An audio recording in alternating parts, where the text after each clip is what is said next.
విద్యార్థిని మృతికి కారణమైన వైద్యశాలి సీజ్. పల్మేరపట్నంలో టీకే వీధిలో ఉన్న శ్రీనివాస్ క్లినిక్ వైద్యులు అందించిన చికిత్స వికటించి విద్యార్థి మృతి చెందిన విషయం పాఠకులకు విదితమే. ఈ విషయంపై స్పందించిన జిల్లా వైద్య అధికారులు క్లినిక్ ను సీజ్ చేయాలని స్థానిక వైద్య అధికారులకు ఆదేశం ఇవ్వడంతో డాక్టర్ ఆశా ఆధ్వర్యంలో వైద్య సిబ్బంది క్లినిక్ ను నోటీసులు ఇచ్చి సీజ్ చేస్తామని సబ్ యూనిట్ అధికారులు జయశంకర్ ఓ ప్రకటనలో తెలిపారు. వారు తెలిపిన వివరాల మేరకు ఎక్కడైనా ఆర్ఎంపీలు పిఎంపీలు వారు పేరుకు ముందు డాక్టర్ అనే పదాన్ని వాడకూడదని, వారు సూదులు సెలైన్లు పెట్టకూడదని తెలిపారు. పిఎంపీలు ఆర్ఎంపీలు ప్రథమ చికిత్స మాత్రమే అందించాలని, అటు పిమ్మట పేషెంట్లను యూపీఎస్సీకి గాని ఏరియా ఆసుపత్రికి గాని పంపించాలన్నారు.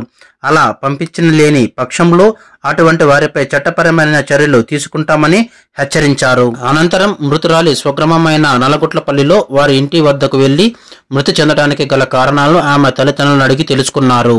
అటు పిమ్మట గ్రామంలో వైద్య సిబ్బంది సర్వే నిర్వహించి జ్వరాల బారిన పడిన రోగులను గుర్తించి వారికి వైద్య సేవలు అందించడం జరిగిందని అన్నారు.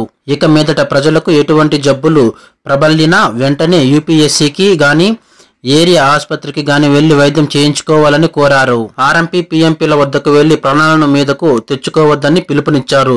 ప్రజల కోసం ప్రభుత్వం కోట్లాది రూపాయలు ఖర్చు పెడుతుందని, ప్రభుత్వం అందించే వైద్య సేవలను ప్రతి ఒక్కరూ సద్వినియోగం చేసుకోవాలని కోరారు. ఈ కార్యక్రమంలో సూపర్వైజర్ ఉషకుమారి, ఏఎంలు సుజాత, పార్వతి, ఆశా వర్కర్లు నాగమణి, సుమిత్ర, ప్యారిమా, షహీనా తదితరులు పాల్గొన్నారు. ఎలాంటి సెలైన్లు కానీ పెట్టడానికి వీలు లేదు.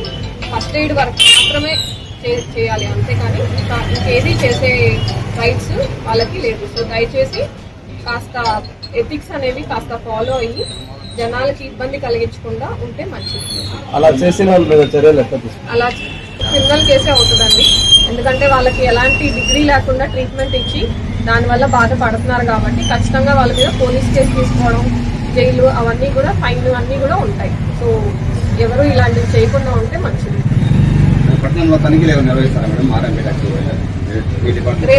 రేపు డిఎంహెచ్ఓ మేడం గారు వస్తున్నారు. సో ఆల్రెడీ లిస్టు ఫీల్డ్ వాళ్ళు తయారు చేస్తున్నారు. ఎవరు ఎంబీబీఎస్ డాక్టర్లు రిజిస్ట్రేషన్లు, క్లినిక్ రిజిస్ట్రేషన్లు, అలానే ఆర్ఎంపీలు ఎవరు అన్నీ కూడా లిస్టు రెడీగా ఉంది. సాయంత్రానికి వచ్చేస్తుంది. దాన్ని బట్టి రేపు డిఎంహెచ్ఓ మేడం గారు విజిట్ చేసి ఏం చేయాలో రేపు డిసైడ్ చేస్తారు.